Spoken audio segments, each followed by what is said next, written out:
Ganyan po ba ang pag-criticize ng isang abogado sa isang korte? So, kung ako po, ikang sagot doon, hindi, then dapat hindi po ginagawa yung ganon. Kasi ano po ba ang motibo para i-criticize po ang impeachment court? You might not agree with the actions of the court, but it is still the court that has been vested by the Constitution with the power to solely try and decide impeachment cases.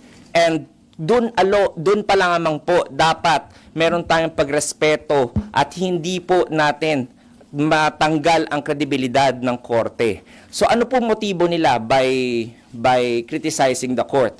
Dapat po yung energy po nila na pagkikriticize sa korte ay ginugugol nga po nila doon sa kanilang kalaban dahil hindi po nila kalaban ng korte.